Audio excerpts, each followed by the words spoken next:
Welcome to Butler's Inventor Coaster Set. Today we're going to take a look at how creating the parts for our coaster set in Inventor. Let's make sure we're getting set up and have our workspace set correctly. On your computer you should have Inventor open. Laying next to you on the table for reference you should have this sheet, the technical drawing sheet, and you should have your iPad sitting next to your computer with the video playing to help as a guide. Remember, you can always fast forward, rewind, and pause the video if I'm going a little too fast or if you need to revisit an area where we left off. There's going to be two videos to this series. The first one we're going to take a look at the base and the peg, and the second we're going to take a look at the cork and the coaster. Okay, to begin we're going to start with the base. So let's go to the orange file in the top left hand corner of our screen. Go to New. And when our menu opens up we're going to choose standard.ipt and click Create.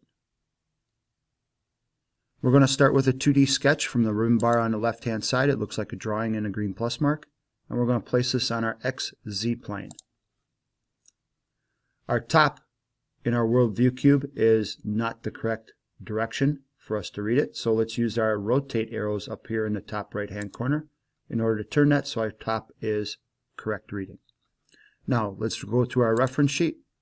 Our base has a horizontal distance of 4 and a vertical distance of 4, and it's 3/4 of an inch thick. So let's begin with that. We're going to take our rectangle tool out of the Create section in our ribbon bar. Start at your origin. When you put your cursor on the origin, it turns to a green dot. Hold your hand steady, click, let go of the mouse button, and stretch out a rectangle, and let go of the mouse. For the horizontal dimension, we're going to type in 4. Press the Tab key on the keyboard. For the vertical dimension, we're going to type in 4 and then press Enter on the keyboard.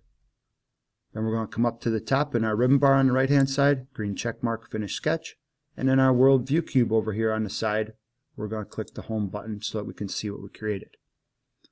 Next, we're going to give it its depth. So we're going to extrude this button right here.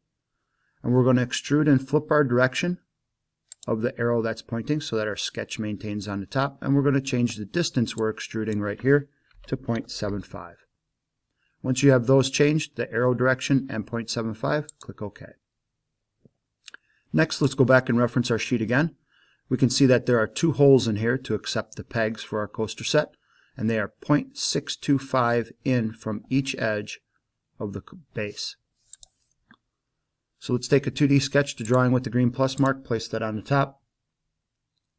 Click top in your World View Cube to zoom all. And to make those holes, we're going to start by creating points. So let's go to our Create section in our ribbon bar and select Point. We want one in the upper right hand corner, one in the lower left hand corner.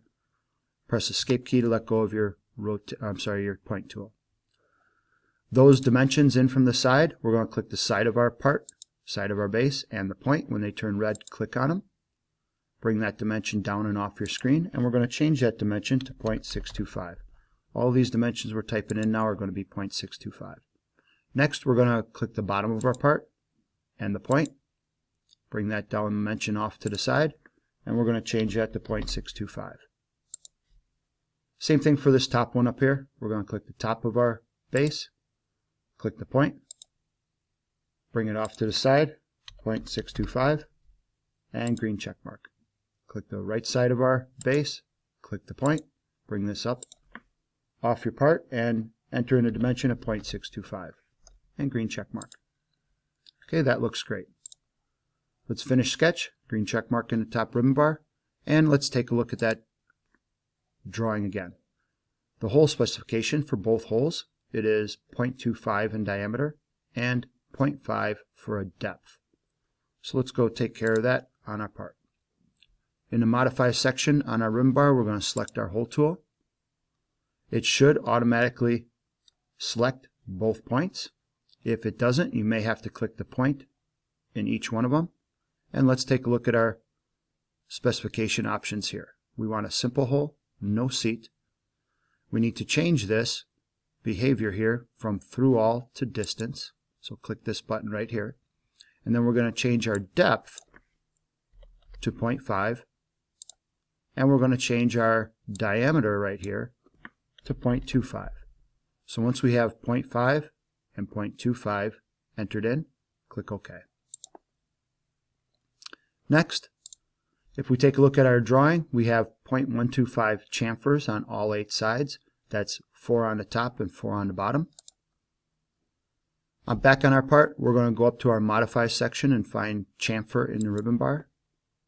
0.125 is my distance, so I'm going to highlight this area here and type in 0.125. And I'm going to come around and click the top 4 corners, long edges of my base. Then I'm going to go to my World View Cube here, and I'm going to rotate it up by clicking the bottom corner of the World View Cube. And from here, I'm going to take and select my bottom 4 sides of my base, the long edges. Click Apply, press Cancel, and let's go home to see what we created. Okay, there's our base. It looks awesome. Taking a look at our material thickness, next to it, it says yellow pine, so we need to change the material to yellow pine. So let's go up to the top above our ribbon bar, and in the default section right here, you're going to click, let the pull down menu go down, and we're going to go all the way to the bottom and find yellow pine. That looks good. Now that this part is done, let's go up to the orange file in the top left hand corner. We're going to go down to Save As. We're going to make sure that this is in our H drive, first initial last name 000. If this does not automatically show up for you, we're going to click on this pull down menu, and you're going to choose all the way down at the bottom, first initial last name 000. The part name for the file is not going to do, so we're going to change that so it says BASE for our base, and click Save. Excellent. Our base is saved. We're going to go to the bottom X here by our part and close that out. We're going to do the peg next. The peg is going to be circular in shape, 0.25 diameter, and we're going to extrude it back 2.5 inches. So let's get started on that. Orange file, top left hand corner, select New, and we're going to choose standard.ipt once again. And click Create. We're going to take a 2D sketch, the drawing with the green plus mark here, and we're going to place that on our XZ plane. Once again, we're going to take and rotate our World View Cube so that top is reading top. And then we're going to get Circle Tool from our Create menu in the ribbon bar. We're going to lock once again onto our origin. You can tell we're there when you get a green dot. Click, stretch out a circle, let go of the mouse button, and you're going to enter in a distance of 0.25, and press Enter on the keyboard. Green check mark, Finish Sketch. And now we're going to take and extrude that circle. We're going to flip the direction that we're extruding, so that makes our sketch on the top again. And we're going to extrude that a distance of 2.5 inches, and press OK. Go home. That looks awesome. The next thing we have is a 0.125 fillet on only one end of the dowel. So let's go back to our part. In the Modify section in our ribbon bar, we're going to find the fillet tool right here.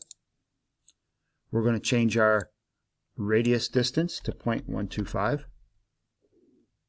And then we're going to click our top edge of our dowel, of our peg, and click OK. Once again, this one is yellow pine. So we're going to change the material type by going up to Default above the ribbon bar and scrolling all the way down to the bottom. Select yellow pine, and now this part is done as well. We're going to go up to the orange file, go down to Save As, put this into our H drive, first initial last name 000, and part 8 is not going to do for our file name, so we're going to highlight that and change it to peg, and click Save. Excellent. Now that you've reached this point and you saved, you're ready to move on to the next video where we're going to create the cork and the coaster. See you over there in the next one.